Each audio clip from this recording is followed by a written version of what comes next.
जनता से जाके आप जरूर बाहर पूछिए, देश आक्रोशित है। छोड़िए ना, नॉर्थ ईस्ट वगैरह हर राज्य तो हार ही रहे हैं। अभी ये बोले इनको एक आध जो 1-1.5 राज्य बचा है इनके पास, वो भी हार जाएंगे। पूरा देश, देखिए देश के खिलाफ कोई नहीं सुनना चाहेगा। मेरे प्रधानमंत्री मोदी जी राष्ट्र सर्वोपरि का नारा लेते हैं। वाजपेयी जी का वही नारा रहा, दीनदयाल उपाध्याय जी का वही नारा रहा। हम लोगों का नारा, भारतीय जनता पार्टी की शक्ति, हम लोगों का मंत्र है राष्ट्र सर्वोपरि। और आप राष्ट्र पर, जिस राष्ट्र को आज इतने विराट रूप में विकासशील बना दिया है प्रधानमंत्री जी, आप उसको एक ओछी राजनीति के तहत आघात पहुंचाएंगे, आपको देश कभी माफ नहीं करेगा। और ये वही बात है, आप हमको बोलिए, हमको जो कहना आपको कहिए। प्रधानमंत्री जी को आप गाली दे देते हैं, हम लोग को जो देना दीजिए ना पार्लियामेंट में, कोई प्रॉब्लम। देश के खिलाफ आप बात नहीं कर सकते। देश आज भारत के लिए, आज पूरे भारत की जनता आक्रोशित है। हम लोग तो माफ़ी मांगेंगे, हम लोग अडिग रहेंगे इस पर, और इनको महादेव भी माफ़ नहीं करेगा। देखिएगा, इसको कहते हैं कि राजनीति खत्म हो चुकी है दिमागी स्वरूप से।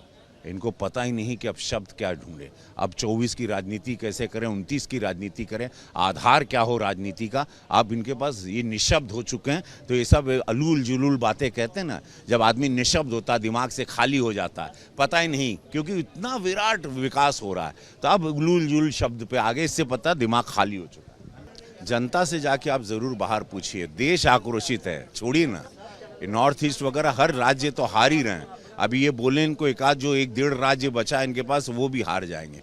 पूरा देश, देखिए देश के खिलाफ कोई नहीं सुनना चाहेगा। मेरे प्रधानमंत्री मोदी जी राष्ट्र सर्वोपरि का नारा लेते हैं। वाजपेयी जी का वही नारा रहा, दीनदयाल उपाध्याय जी का वही नारा रहा। हम लोगों का नारा, भारतीय जनता पार्टी की शक्ति, हम लोग का मंत्र है राष्ट्र सर्वोपरि। और आप राष्ट्र पर, जिस राष्ट्र को आज इतने विराट रूप में विकासशील बना दिया है प्रधानमंत्री जी, आप उसको एक ओछी राजनीति के तहत आघात पहुंचाएंगे, आपको देश कभी माफ नहीं करेगा। और ये वही बात है, आप हमको बोलिए, हमको जो कहना आपको कहिए। प्रधानमंत्री जी को आप गाली दे देते हैं, हम लोग को जो देना दीजिए ना पार्लियामेंट में, कोई प्रॉब्लम। देश के खिलाफ आप बात नहीं कर सकते। देश आज भारत के लिए, आज पूरे भारत की जनता आक्रोशित है। हम लोग तो माफ़ी मांगेंगे, हम लोग अडिग रहेंगे इस पर, और इनको महादेव भी माफ़ नहीं करेगा। देखिएगा, इसको कहते हैं कि राजनीति खत्म हो चुकी है दिमागी स्वरूप से। इनको पता ही नहीं कि अब शब्द क्या ढूंढे, अब 24 की राजनीति कैसे करें, 29 की राजनीति करें, आधार क्या हो राजनीति का। अब इनके पास ये निशब्द हो चुके हैं। तो ये सब अलूल जुलूल बातें कहते हैं ना, जब आदमी निशब्द होता है, दिमाग से खाली हो जाता है, पता ही नहीं, क्योंकि इतना विराट विकास हो रहा है। तो अब अलूल जुलूल शब्द पे आगे, इससे पता दिमाग खाली हो चुका है। जनता से जाके आप ज़रूर बाहर पूछिए, देश आक्रोशित है। छोड़िए ना, नॉर्थ ईस्ट वगैरह हर राज्य तो हार ही रहे हैं। अभी ये बोले इनको एक आध जो 1-1.5 राज्य बचा है इनके पास, वो भी हार जाएंगे।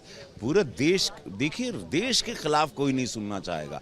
मेरे प्रधानमंत्री मोदी जी राष्ट्र सर्वोपरि का नारा लेते हैं। वाजपेयी जी का वही नारा रहा, दीनदयाल उपाध्याय जी का वही नारा रहा। हम लोगों का नारा, भारतीय जनता पार्टी की शक्ति, हम लोग का मंत्र है राष्ट्र सर्वोपरि।